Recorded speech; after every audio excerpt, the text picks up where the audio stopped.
12 homens, uma missão. É o tema da mensagem à luz do Evangelho de Jesus Cristo, segundo Marcos. Leremos o capítulo 3, versos 13 a 19. Diz assim a palavra de Deus. Depois subiu ao monte e chamou os que ele mesmo quis e vieram para junto dele. Então designou 12 para estarem com ele e para os enviar a pregar e a exercer a autoridade de expelir demônios.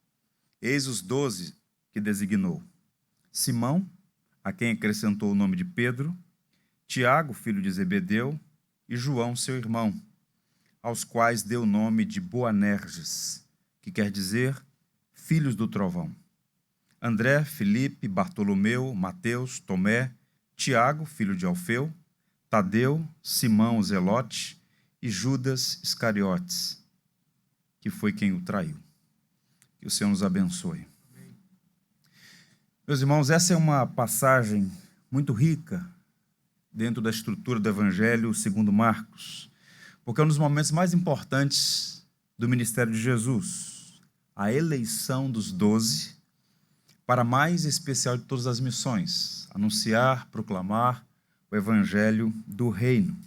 E Marcos ele tem uma dinâmica muito especial, muito singular. As palavras são usadas para indicar, via de regra, sempre ação, movimento. E observe que ele usa aí, mais uma vez, a palavra depois, sugerindo então que os eventos a seguir foram precedidos pelo que nós tratamos semana passada aqui, uma espécie de sumário editorial do ministério de Jesus fora de Cafarnaum. E, em resumo, o que é que Marcos tratou no texto anterior? Ele afirma que, apesar da oposição que Jesus Cristo estava enfrentando por parte dos fariseus, toda aquela hostilidade por parte dos líderes religiosos, Jesus se tornou cada vez mais uma pessoa popular entre os comuns, entre o povo.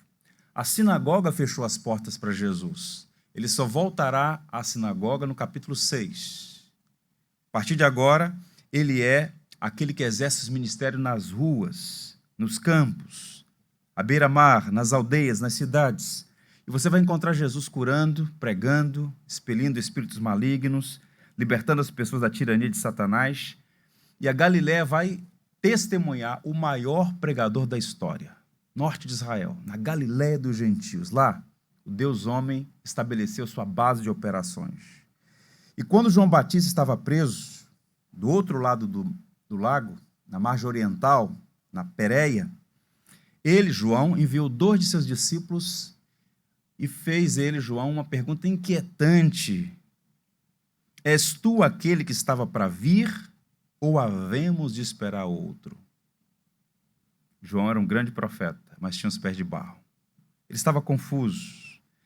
Mas a resposta de Jesus foi suficiente para aquietar o seu coração. Qual a resposta de Jesus à inquietação de João? Ide e anunciai a João o que estás ouvindo e vendo. Os cegos vêm, os coxos andam, os leprosos são purificados, os surdos ouvem, os mortos são ressuscitados, e aos pobres está sendo pregado o Evangelho. Agora começa uma nova fase do ministério de Jesus. Até aqui, ele já tinha apresentado a sua mensagem, logo no início, e a mensagem de Jesus Cristo continua sendo a mensagem da igreja, genuinamente cristã. Arrependei-vos e crede no Evangelho. Marcos 1, verso 15. Ele já havia estabelecido o método, quando a multidão e os próprios discípulos, os 6 primeiros, tentaram persuadi-lo com aquele afã da popularidade, desviá-lo da sua missão. Ele disse então a Pedro: vamos a outros lugares, às povoações vizinhas, a fim de que eu pregue também ali, pois para isto é que eu vim. Ele veio fundamentalmente para anunciar o Evangelho, as curas, os milagres, o fato de expulsar espíritos malignos de pessoas fazia parte do seu ministério, mas o coração é a pregação do Evangelho e sua subsequente obra na cruz, que é o coração do Evangelho, obviamente. Então Jesus começa seu ministério na Galiléia, onde ele prega às multidões, cura muitos, liberta da opressão maligna, e tudo isso causou grande impacto na opinião pública. E as pessoas eram atraídas a Jesus. Nós vimos esse movimento do sul, do norte, do outro lado da margem do rio, do lago, as pessoas fluindo em direção a Jesus. Mas a classe religiosa, o verso 6 diz que planejava matá-lo. Fariseus e herodianos, que não se davam politicamente, estavam agora unidos no propósito de como tirariam a vida de Jesus. E o momento exige decisões práticas diante desses novos desafios. E Jesus é a própria sabedoria encarnada. Ele estava decidido a fazer uma coisa muito importante nesse momento: providenciar uma maneira de preservar a mensagem e estendê-la. E como fazer isso? Jesus, com sabedoria, repito, toma a decisão de escolher 12 homens através dos quais a mensagem fosse gravada em seus corações e vidas. Eles seriam os arautos da graça, veículos da revelação, testemunhas vivas do Evangelho de Jesus Cristo para o mundo inteiro. O que está acontecendo aqui é um momento singular no ministério de Jesus. O Dr. Mulholland diz assim: a decisão de Jesus de escolher os 12 é uma das decisões mais cruciais da história. Ele não escreveu um livro, nem ergueu um monumento, ou construiu instituições. Ele discipulou pessoas de modo eficaz para perpetuar seu ministério. E a existência da igreja é uma prova de que ele estava certo. Então ele escolhe 12 homens para a missão mais nobre e importante da história, e foram esses homens matriculados no maior seminário que já existiu. Intenso seminário, 3 anos, dia e noite, ao lado de Jesus. Esses homens foram treinados como ninguém jamais tinha sido. Por isso, 12 homens, uma missão. E eu queria sua atenção para pensar na maneira como Jesus Cristo escolheu esses homens e seus desdobramentos e suas aplicações para nós hoje. Há muita coisa para aprender nessa porção do Evangelho segundo Marcos. A primeira que se destaca é a seguinte: Jesus escolhe soberanamente. O verso 13, peço a você que mantenha a sua Bíblia aberta, está claro aí. Depois subiu ao monte e chamou os que ele mesmo quis. Marcos diz que Jesus subiu ao monte. A geografia daquela região, naquele contexto, há muitas montanhas no entorno do Mar da Galiléia, belíssimas montanhas, nos arredores de Cafarnaum. E Marcos não entra nos pormenores, não dá nome ao monte, simplesmente diz que ele subiu ao monte. E essa informação é importante quando nós consideramos a história da redenção, como Deus agiu no decurso da história. Essa declaração é mais do que uma nota geográfica casual. Os cumes dos montes são tradicionalmente cenários para atos divinos solenes. Você pega, por exemplo, no Antigo Testamento. Deus se revelou a Moisés e deu a ele o coração da lei, os 10 mandamentos, no Monte Sinai. Mais à frente, em outro episódio também épico, Elias enfrentou os profetas de Baal e de Astarote no Monte Carmelo. Na história do Antigo Testamento, você tem vários acontecimentos no alto das montanhas. O que Marcos está fazendo aqui é uma tentativa de evocar a memória da aliança, relacionando a subida ao monte aos momentos decisivos na história da redenção. Nas palavras de um professor, ao subir ao monte para chamar os discípulos, Jesus soleniza o momento.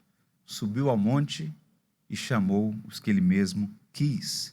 Mais à frente, no capítulo 6, examinaremos aquela passagem conhecida como o Monte da Transfiguração, quando Jesus se revela de uma maneira especial a 3 discípulos que têm um vislumbre da glória. Na tradição cristã, o Monte Tabor. Pois bem, o fato é que o que está acontecendo aqui, quando Marcos registra que eles subiam ao monte, é que ele está dando solenidade, sacralidade à cena. E o que está para acontecer, pastor? O texto é claro.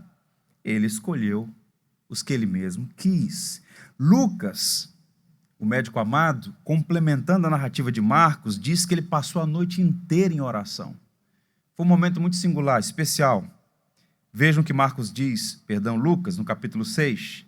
Naqueles dias, retirou-se para o monte, a fim de orar, e passou a noite orando a Deus. E quando amanheceu, chamou a si os seus discípulos, escolheu 12 dentre eles, aos quais deu também o nome de apóstolos. Então, observe, ao perceber o caráter singular daquele momento, a necessidade de formar esse grupo de homens que ele iria treinar a fim de preservar e estender a mensagem do Evangelho, não apenas naquele circuito imediato, mas para todo mundo, como de fato aconteceu, até o final daquele século, o século I, o cristianismo tinha alcançado todo o Império Romano. Então ele forma esse grupo de homens, mas passou a noite em oração. William Barclay identifica 4 marcas da oração de Jesus, que é o nosso padrão de oração. Se você quer aprender a orar, aprenda com Cristo, um homem de oração. Ele orou secretamente, retirando-se para o monte, orou insistentemente, passou a noite inteira, não era uma oração frívola, leviana. Orou submissamente, orando a Deus, submetendo-se a Deus, e orou objetivamente. O propósito era escolher 12 homens para missão. Ele é, de fato, a nossa maior referência para a prática da oração. E todo o processo da escolha dos 12 é altamente instrutivo, destacando-se aqui 2 coisas de imediato. Repito, a soberania, que é o primeiro ponto dessa reflexão, e somado a isso, ao lado disso, a eficácia desse chamado. Os evangelistas todos falam dos chamados 12, mas há aqui uma peculiaridade no Evangelho de Marcos. Observe que ele é o único que dá essa nota informativa. Ele é enfático ao dizer que Jesus chamou os que ele mesmo quis e eles vieram. A ênfase na iniciativa é unilateral. Jesus exerce sua soberania, sua vontade, ele escolhe, chama e eles obedecem. Observem que Jesus Cristo não procurou pessoas no balcão de interessados na sinagoga da cidade. Ele não fez uma pesquisa no LinkedIn, por exemplo. Não. Ele soberanamente escolheu os que ele mesmo quis e eles vieram. Esses versos acerca dos chamados discípulos, por natureza, outra coisa importante, contrariam esses versos o que era convencional na relação mestre-aprendiz, o que era normal naqueles dias.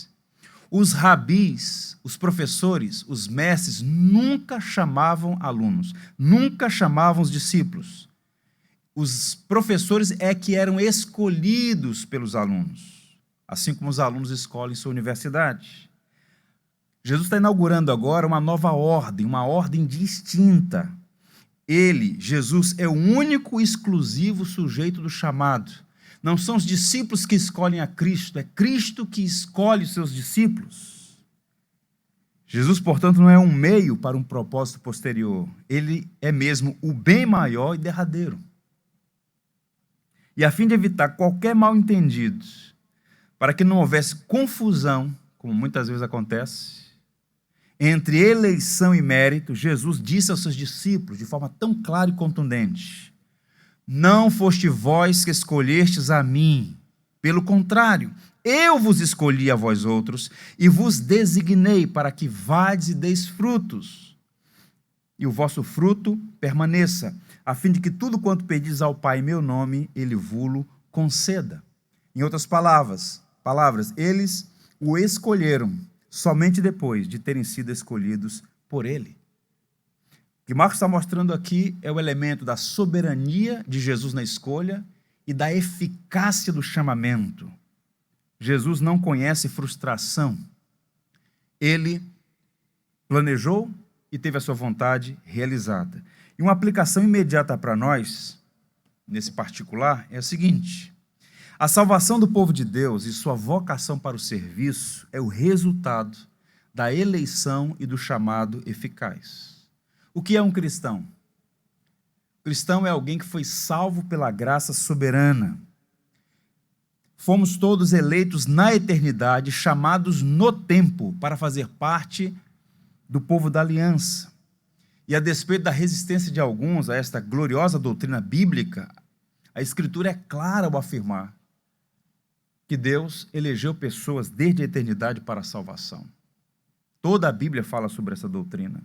Para citar 2 versos, na segunda carta aos Tessalonicenses, Paulo disse assim à igreja em Tessalônica: devemos sempre dar graças a Deus por vós, irmãos amados pelo Senhor, porque Deus vos escolheu desde o princípio para a salvação, pela santificação do Espírito e fé na verdade. Para o apóstolo Paulo, essa doutrina não é objeto de controvérsia, ela deve ser a base da nossa adoração. Devemos sempre dar graças a Deus, amados pelo Senhor, porque desde o princípio, é a mesma palavra que Marcos usa para abrir o Evangelho, é a mesma palavra de Gênesis capítulo 1, verso 1, desde o princípio, desde a Gênesis, Deus então elegeu pessoas para a salvação. Escrevendo sua última carta, a segunda carta a Timóteo, Paulo diz assim: Deus nos salvou e nos chamou com santa vocação, não segundo as nossas obras, mas conforme a sua própria determinação e graça, que nos foi dada em Cristo Jesus antes dos tempos eternos. Vejam que há um paradoxo aqui, tempos eternos. A nossa linguagem é limitada para falar desta ação divina que acontece em um tempo em que o tempo não havia, desde a eternidade. Fomos objetos deste amor eterno do Deus eterno. O Dr. Warren Wiersbe, para ilustrar isso, essa doutrina preciosa que está em conexão com tantas outras, na verdade, uma espécie de diamante com vários ângulos, bem multifacetada, esta grande e gloriosa doutrina, ele lembra que a doutrina da adoção, que é a doutrina bíblica, né, é um termo usado na Bíblia para dizer que nós somos adotados por Deus para fazer parte da sua família. A igreja é a família de Deus. Deus é nosso Pai, Jesus, o Filho de Deus, agora é nosso irmão. Essa linguagem está presente nas Escrituras. Nós somos membros da família e feitos à imagem de Cristo. E pensando na doutrina da adoção, vejam como ela explica, ou pelo menos fundamenta, a doutrina bíblica da eleição. O Dr. Warren Wiersbe diz assim: um filho natural pode vir quando os pais não esperam, ou mesmo quando os pais não querem, ou ainda quando não se sentem preparados. Mas a adoção é um ato consciente, deliberado e resoluto de amor. É uma escolha voluntária. Quando a Bíblia diz que você foi adotado por Deus, isso quer dizer que Deus fez uma escolha. Isso quer dizer que Deus tomou uma decisão.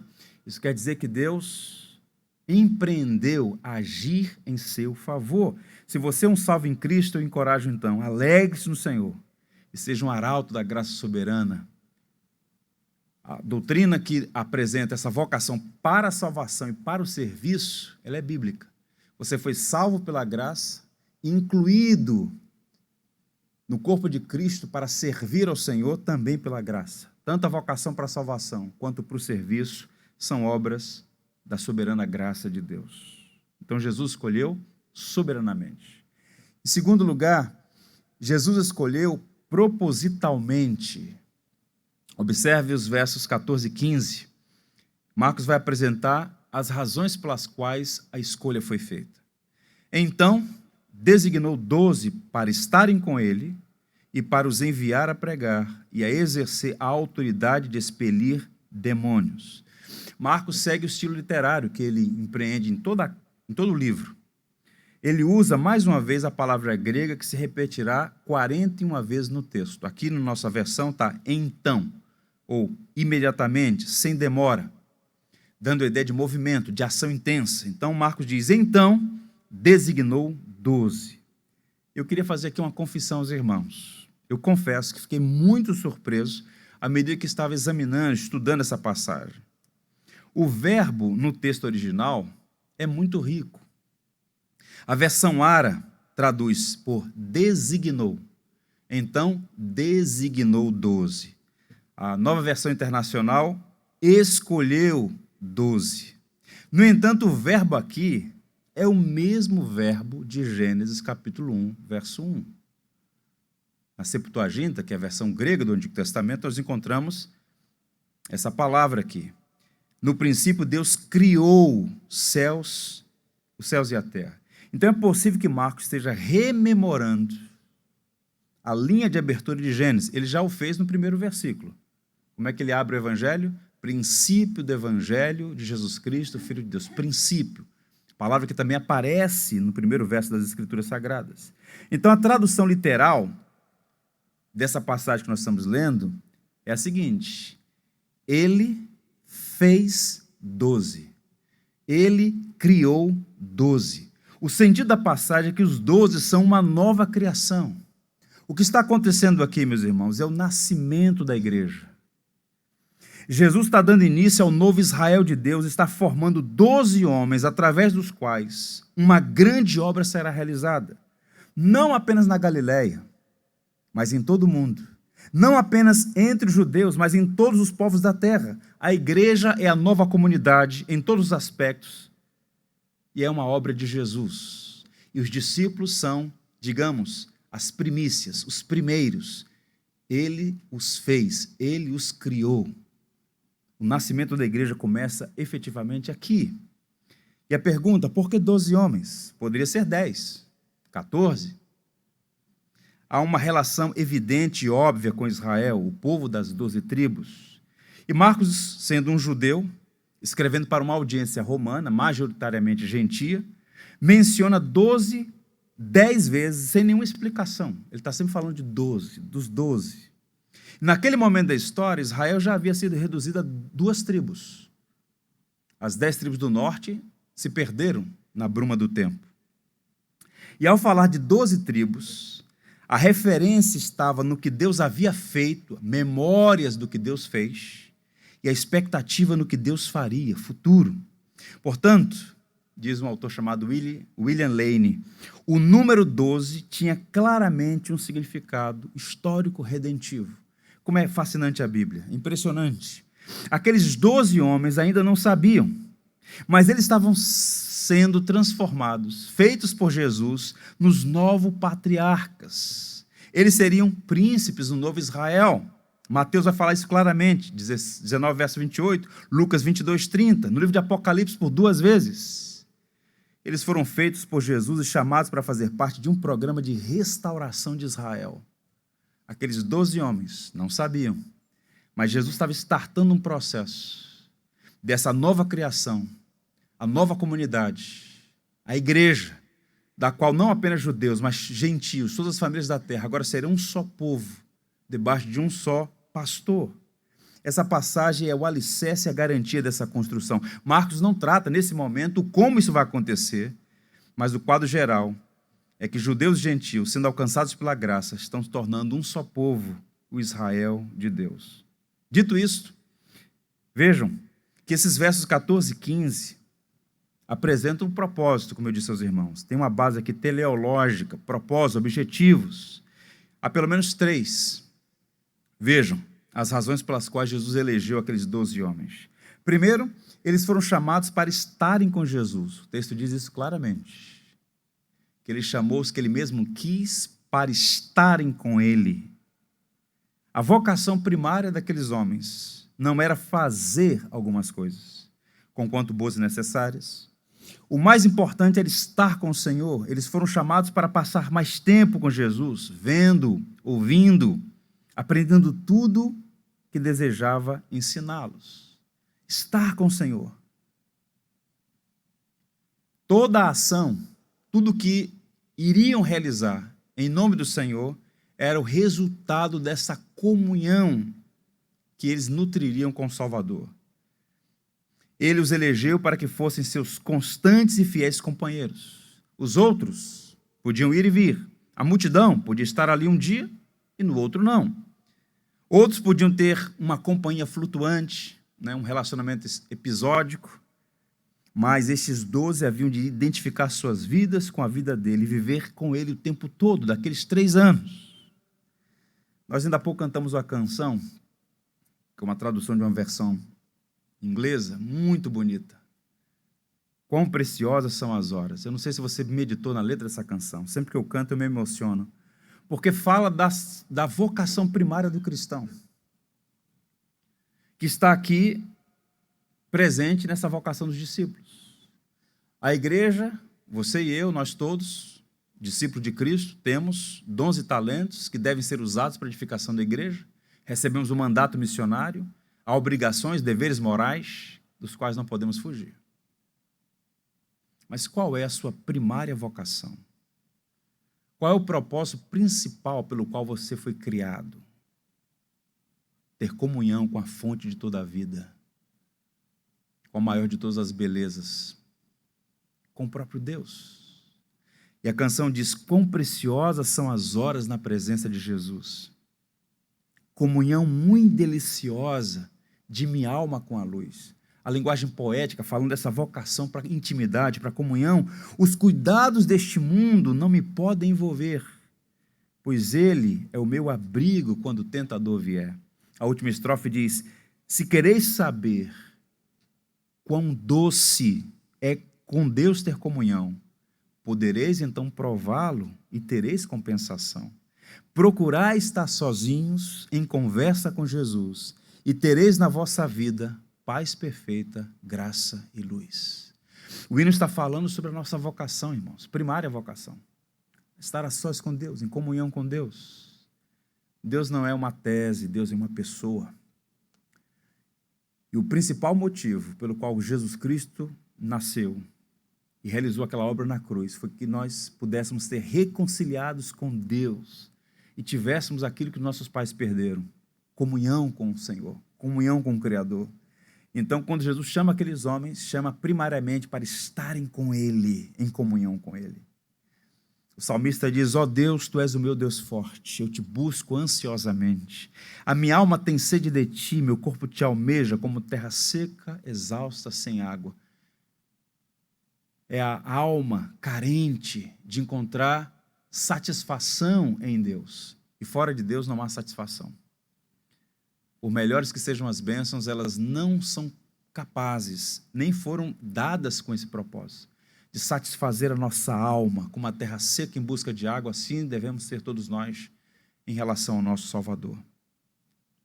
Em segundo lugar, eles foram enviados a pregar.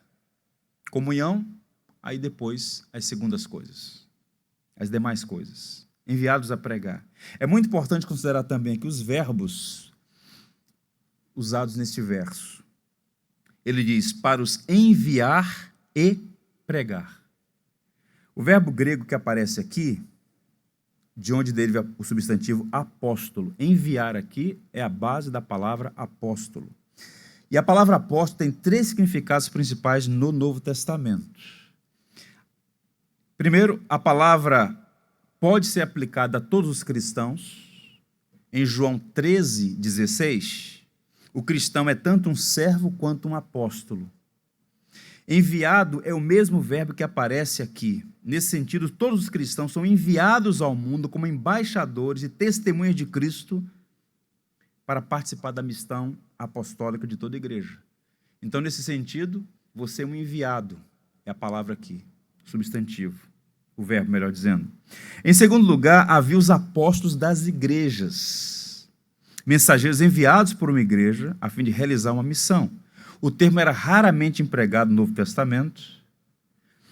É o equivalente a missionários da igreja, ou missionários das igrejas. Por exemplo, Romanos 16:7, Paulo fala de um homem chamado Andrônico e Júnias, que eram apóstolos enviados pela igreja. Epafrodito, por exemplo, e outros.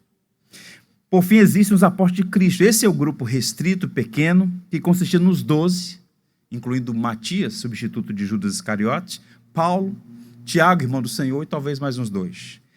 Esse verbo aqui é restrito a esse grupo. Eles são os únicos apóstolos. Hoje nós estamos vendo aí essa ressurgência de movimento apostólico. O Augusto disse com muita propriedade que apóstolo bom é apóstolo morto, né? Então, se um indivíduo se apresenta como apóstolo, dos dois, um. Ou ele está iludido, sincero, mas errado, ou realmente fruto da malandragem, que quer os status e as glórias de um apóstolo, mas interessante que a gente não encontra apóstolos na Eritreia, no Camboja, mas todo mundo quer ser apóstolo na Barra da Tijuca. Então perceba que é prática de falsários. Não existe mais apóstolo no sentido restrito. Tanto é que com a morte de Matias, substituto de Judas, não foi eleito outro apóstolo. Aquele grupo era um grupo restrito, exceto então, por exemplo, o apóstolo Paulo, que é um caso muito singular. Então, essa primeira palavra aqui é importante. Eles foram enviados, eles são os apóstolos de Jesus. O segundo verbo que aparece aí é o verbo pregar. Eles foram enviados, apostelos, para pregar. Paulo exortou Timóteo em sua segunda carta, dizendo, prega a palavra. É o mesmo verbo. O que é um apóstolo? É alguém chamado e enviado por Cristo com a missão de pregar o evangelho. Essa é a principal missão de um apóstolo, pregar o evangelho.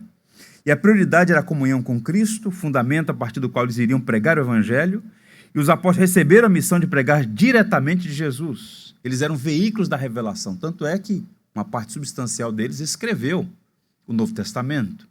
Então, havia uma relação muito peculiar, muito distinta, única, desses homens com Jesus. Tanto é que a igreja está fundamentada na doutrina dos apóstolos e profetas, no Antigo e no Novo Testamento.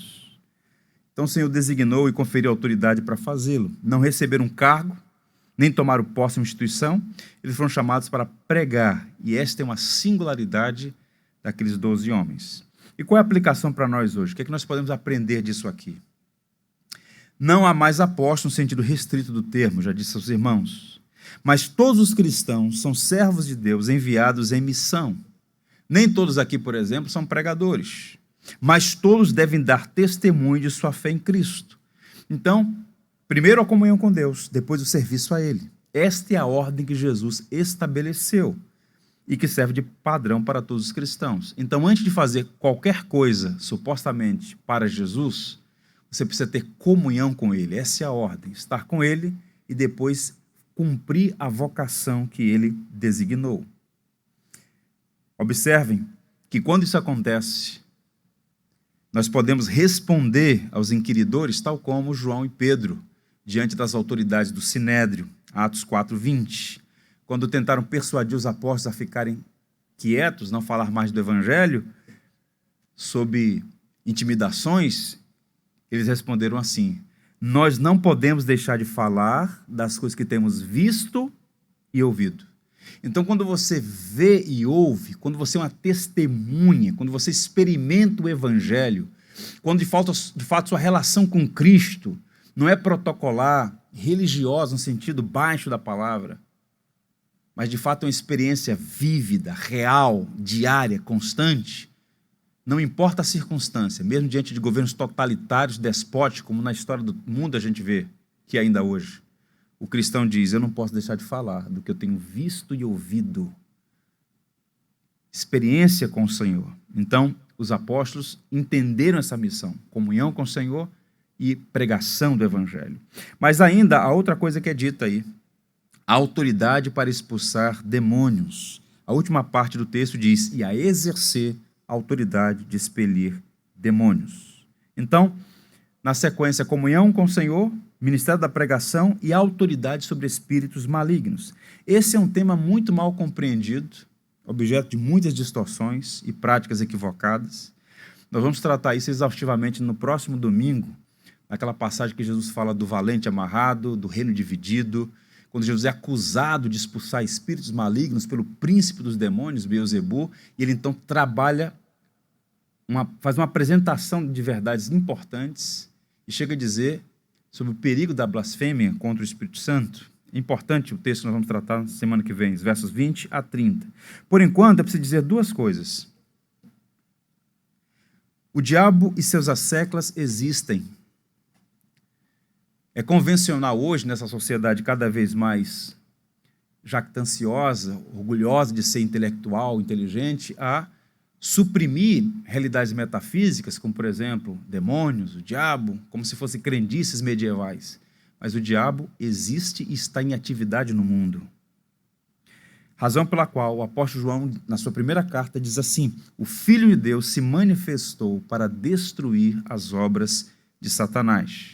Em segundo lugar, os apóstolos receberam poder para expelir os demônios e essa autoridade foi estendida à igreja. Um ponto a se considerar o verbo expelir significa lançar fora, pôr para fora, livrar-se. Portanto, às vezes, usa-se a expressão expulsar. No entanto, embora os apóstolos tenham expulsado muitos espíritos malignos, né, essa atividade é muito mais ampla e profunda. Tanto é que houve um momento em que eles não conseguiram expulsar demônios de uma pessoa que estava possessa, eles voltaram frustrados, e Jesus disse a eles: essa casta não sai, exceto com oração e jejum. Perceba que é um tema que tem um grau de complexidade, mas o fato é que eles estavam recebendo autoridade sobre espíritos malignos, uma autoridade que não era inerente a eles. Mas em nome do Senhor Jesus Cristo, eles, de fato, tiveram autoridade sobre espíritos malignos. Agora, um ponto a considerar é o seguinte, e esse é um desvio muito comum no evangelicalismo brasileiro. As pessoas, geralmente, quando pensam em pessoas possessas, pensam em pessoas dando entrevista na TV.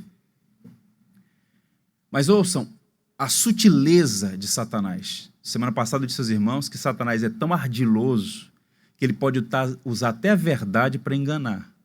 Os demônios disseram: tu és o Filho de Deus. E Jesus mandou que eles ficassem quietos. Jesus é o Filho de Deus. Mas os demônios disseram aquilo para desviar aquela audiência para o verdadeiro propósito de Jesus. Esse é o ponto. Agora, o pastor Augusto Nicodemos Lopes, alguns anos atrás, disse uma coisa muito apropriada e que lança luz sobre esses ardis de Satanás, essa astúcia do maligno.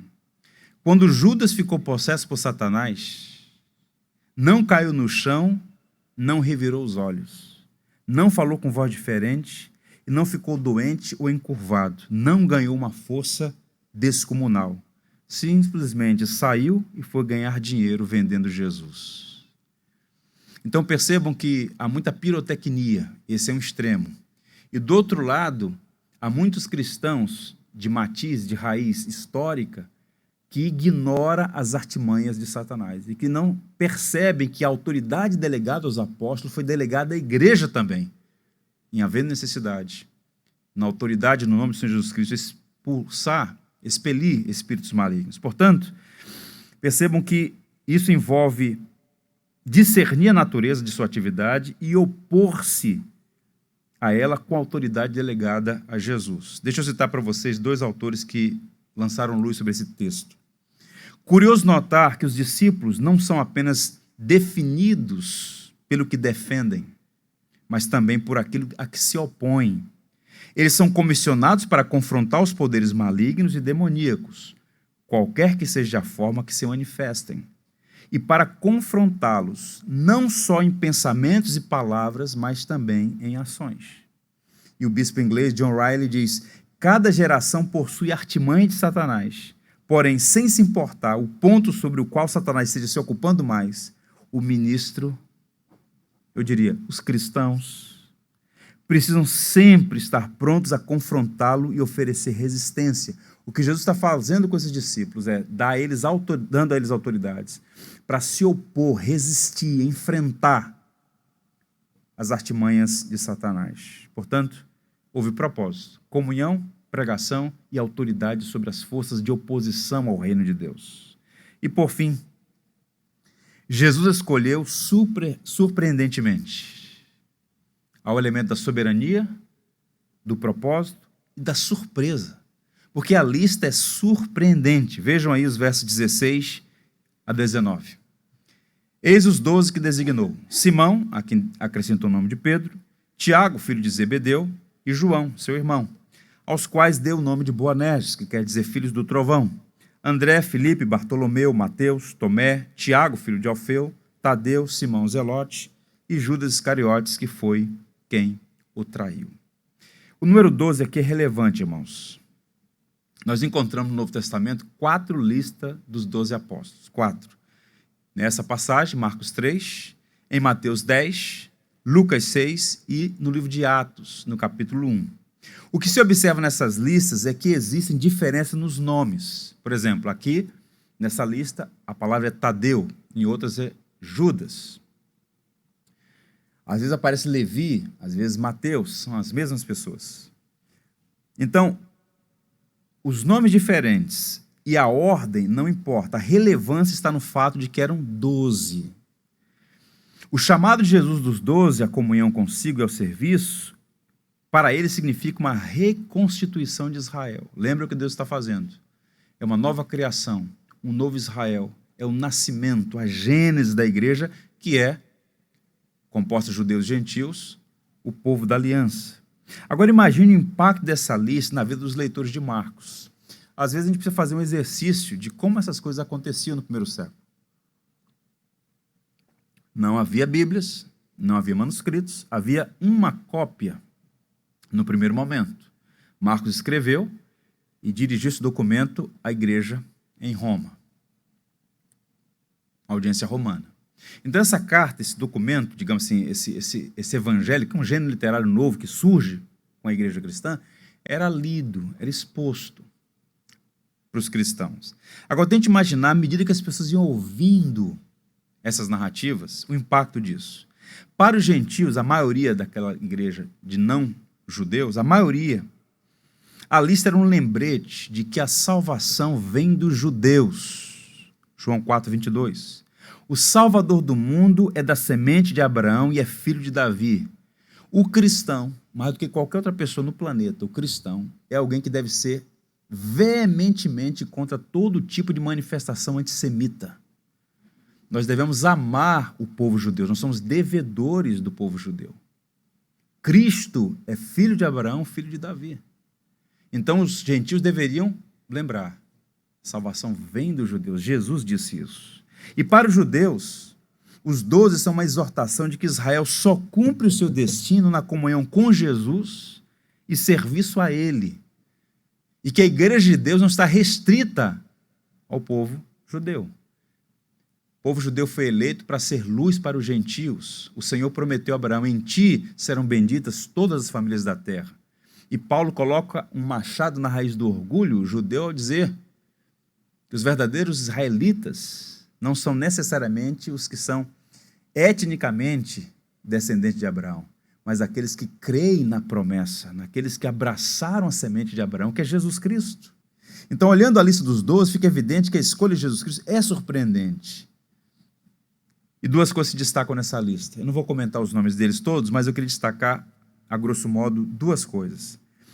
Primeiro, Jesus escolheu pessoas diferentes e insignificantes aos olhos do mundo. Para mim, isso aqui faz toda a diferença, entender isso. Alguns dos 12 apóstolos já tinham sido mencionados como seguidores de Jesus. Se você observar, por exemplo, Pedro e seu irmão André já seguiam Jesus. Os 2 filhos de Zebedeu, no caso, Tiago e João, e provavelmente Filipe e Natanael, em paralelo à narrativa de João, lá no capítulo 1. Natanael, às vezes, aparece também com o nome de Bartolomeu, são a mesma pessoa. Os outros 6, Mateus, ora chamado de Levi, Tomé, ora chamado de Dídimo, Tiago, filho de Alfeu, Tadeu, ora chamado de Judas, Simão, Zelote, Judas Iscariotes, o traidor, então formam um grupo de 12 homens. Todos eles são judeus, mas são bem diferentes uns dos outros. Viviam em lugares diferentes, tinham profissões diferentes, curioso notar, que havia um revolucionário como Simão Zelote, que estava na luta armada contra o império, e um cobrador de impostos como Mateus, que estava com a postura de subserviência ao Império Romano. Então, duas perspectivas políticas distintas. O grupo era bem heterogêneo, e uma avaliação do perfil deles aponta que eram limitados, complicados. Marcos disse que eles eram, 2 deles, boanerges, eram extremamente irritados, pavio curtos. Quando uma cidade não quis ouvir o evangelho, disse: Jesus, não está para mandar fogo sobre eles, não? Então Jesus falou assim: rapaz, a partir de agora vocês são boanerges, filhos do trovão, esquentados. Curioso notar que um deles depois se tornou apóstolo do amor, João. Então observem que o evangelho vai moldando essas pessoas, diferentes, complicadas, inadequadas. No decurso de 3 anos, esses homens aprenderam lições extraordinárias, viveram sob o senhorio de Cristo, deram a vida por Cristo, morreram pelo evangelho, todos foram salvos, exceto Judas, que é o filho da perdição. É interessante notar a maneira como eles morreram. Exceto João, todos foram martirizados. Há um livro muito interessante que eu encorajo vocês a lerem, Os 12 Apóstolos, de um homem chamado Aramis de Barros, um livro muito bem documentado, lançando mão das fontes bíblicas e da tradição cristã, fazendo ali, traçando o perfil e onde eles serviram no decurso do tempo. É muito interessante. De fato, foram homens notáveis. O John MacArthur, em um livro que tem como título 12 Homens Comuns, diz assim: não havia um dispositivo de segurança, não havia jogadores reservas nem um plano B, caso os 12 fracassassem. No entanto, Cristo sabia o que estava fazendo. O sucesso da estratégia dependia, na verdade, do Espírito Santo, operando naqueles homens, de modo a realizar sua vontade soberana. Tratava-se de uma missão que não podia ser frustrada. Portanto, criar um grupo como esse era um risco incrível, mas em Cristo não há galileu, nem judeu, nem conservador, nem progressista, nem cobrador, nem zelote. Foi feito algo novo. Cristo pegou aquele grupo absolutamente desqualificado, insignificante aos olhos do mundo, do ponto de vista humano, e fez desses homens as primícias de um movimento que alcançou você e eu hoje aqui. Nós falamos sobre eles, sobre seus apóstolos extraordinários, que eram homens comuns, mas que receberam uma graça incomum e fizeram o que fizeram. Eu diria que os discípulos são um retrato 3x4 da igreja. O povo de Deus, na sua maioria, é formado por gente simples e até mesmo insignificante aos olhos do mundo. Eu estou lendo a biografia de um batista americano chamado William Colgate, um grande empresário, riquíssimo, que dedicou toda a sua vida a servir a Deus com seus recursos. E você tem na história da igreja vários homens assim, né? Homens de visibilidade política, de muitos recursos e que, de fato, dedicou seus bens, seus talentos, seus dons à causa do Evangelho. Mas a maioria dos cristãos é constituída de gente simples. E isso não diminui o Evangelho. Isso mostra, na verdade, que Deus anula a soberba dos arrogantes e se revela aos pequeninos, como disse Jesus. Graças te dou, ó Pai, porque ocultastes essas coisas, o Evangelho, aos grandes entendidos e a revelastes aos pequeninos. É por isso que Jesus disse que quem não se tornar como uma criança não pode entrar no reino dos céus. Não que a criança seja inocente, porque também é herdeira da culpa e da condenação. É porque a criança é completamente dependente de seus pais. E o homem que quer ser salvo precisa depender totalmente de Deus, não dos seus méritos, não do seu nome, não das suas atividades, não do seu histórico, mas da graça de Deus em Cristo Jesus. E pensando nisso, Paulo teve que ser duro com a igreja em Corinto, que era uma igreja que havia absorvido muito da cultura grega, do espírito altivo, de achar-se que era melhor do que as demais culturas. A igreja em Corinto estava cheia de si, pelos dons que havia recebido, e Paulo fala muito sobre humildade, sobre orgulho, na sua carta aos Coríntios. E ele abre a carta dizendo o seguinte: irmãos, reparai, pois, na vossa vocação.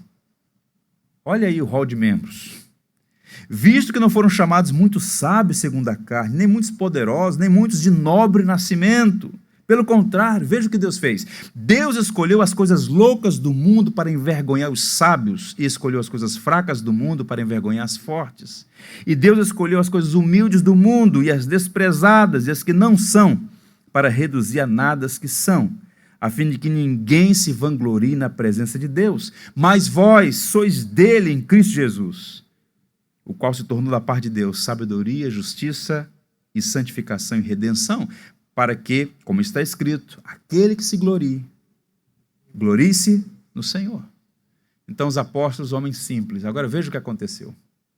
Quantos reis, quantas rainhas, quantos de nobre nascimento, esquecidos, completamente esquecidos, nos cemitérios do mundo. E hoje nós estamos falando desses nomes. Pedro, Tiago, João. Nomes que foram exaltados por Cristo. Cristo preservou a memória deles. A verdade bíblica é que a memória do justo será preservada. Um segundo destaque aqui para finalizar. Jesus transformou homens limitados e fez deles instrumentos em suas mãos. Repito aos irmãos, homens simples, limitados, cheios de fraqueza, e a despeito disso, foram transformados e usados por Deus. Quando eu ouço, por exemplo, o sermão de Pedro, quando eu leio o texto, logo após o derramamento do Espírito Santo, com aquela ousadia, pregando o evangelho em Jerusalém, ele, João, a intrepidez de Tiago, que resistindo à perseguição enfrentou, e por conta disso foi o primeiro a ser martirizado, decapitado por Herodes Antipas, o mesmo que matou João Batista. Aqueles homens com aquela ousadia pregando o evangelho, porque de fato eles foram alcançados pelo poder do evangelho. Estavam acuados ao verem Jesus morto, mas ao terceiro dia, quando o Senhor ressuscitou e se apresentou a eles, eles foram testemunhas do poder da ressurreição. E agora para eles, viver era Cristo, morrer era lucro. Nada os impediu de anunciar o evangelho. E o que realça a grandeza de Jesus é esse fato de pegar homens simples, limitados, transformá-los numa comunidade influente, que provaria ser não somente digna daquele histórico maravilhoso da história da redenção, mas também seria um exemplo e um modelo para as futuras gerações dos filhos de Deus. Em resumo, a vocação de Jesus para os apóstolos é um tríplice chamado. Envolver esses elementos: estar em comunhão com o Senhor, pregar o evangelho, expulsar espíritos maus, opor-se ao mal. Tudo isso ele fez soberanamente, com propósitos claros e definidos, e de uma maneira surpreendente, porque talvez nem outra pessoa teria escolhido esses 12 homens com esse histórico, com essas limitações todas. Agora, custou muito caro para eles também. E aqui eu dou uma palavra pastoral aos irmãos. O evangelho da graça é de graça a nós, mas custou um alto preço a Jesus. E à medida que vamos seguindo a Cristo, à medida que vamos nos submetendo ao seu senhorio, ou sendo envolvidos naquilo que é chamado de discipulado cristão, nós também vamos fazendo escolhas que, em algum grau, têm o seu custo.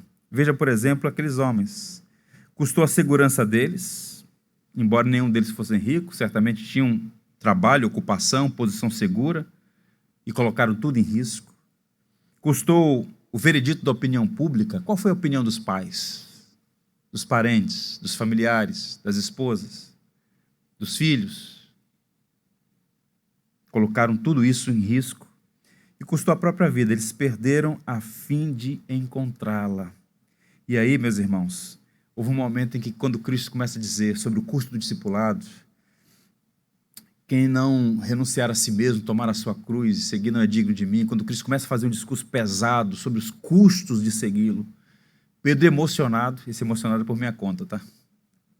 Eu acho que Pedro emocionado perguntou assim para Jesus: e quanto a nós, Senhor? Nós deixamos tudo. E a resposta é muito bonita. Porque eu fico pensando, porque já no finalzinho dessa jornada do ministério, o texto de Mateus diz assim: então lhe falou Pedro, nós deixamos tudo e te seguimos. O que será de nós? Tente imaginar isso. E Jesus lhe respondeu: em verdade vos digo que vós, os que me seguiste, quando na regeneração o Filho do Homem se assentar no trono da sua glória, também vos assentareis em 12 tronos para julgar as 12 tribos de Israel. E todo aquele que tiver deixado casas, ou irmãos, ou irmãs, ou pai, ou mãe, ou mulher, ou filhos, ou campos, por causa do meu nome, receberá muitas vezes mais e herdará a vida eterna. E aí Pedro sorriu, falou: então vamos até o final. E ainda dá uns tropeços ainda, mas o Senhor sustentou e Pedro continua sendo referência para nós. Meus irmãos, quanto ensinamento, quanta coisa linda nessa passagem. Homens comuns que receberam a graça incomum. Assim somos nós. Você também é gente comum como eu. Nós temos nossas fraquezas, limitações, mas a graça de Deus é quem opera em nossa vida e faz de nós instrumentos para a glória dele. Que o Senhor nos abençoe. Vamos ficar em pé? Vamos. Tudo que tens feito, por tudo que vais fazer, por tuas promessas e tudo que és, eu quero te agradecer com todo o meu ser. Te agradeço.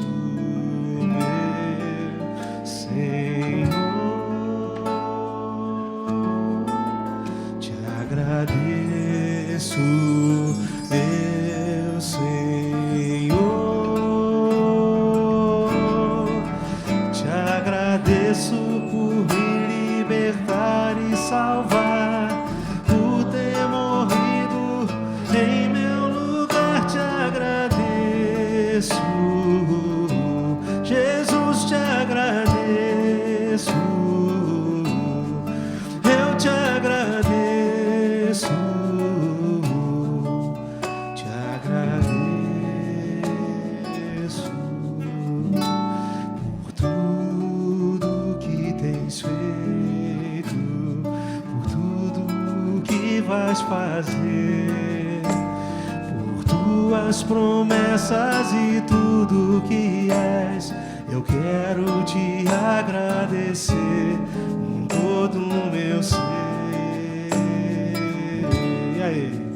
Te agradeço, meu Senhor. Te agradeço, meu Senhor. Te agradeço por me libertar e salvar, por ter morrido em meu lugar. Te agradeço,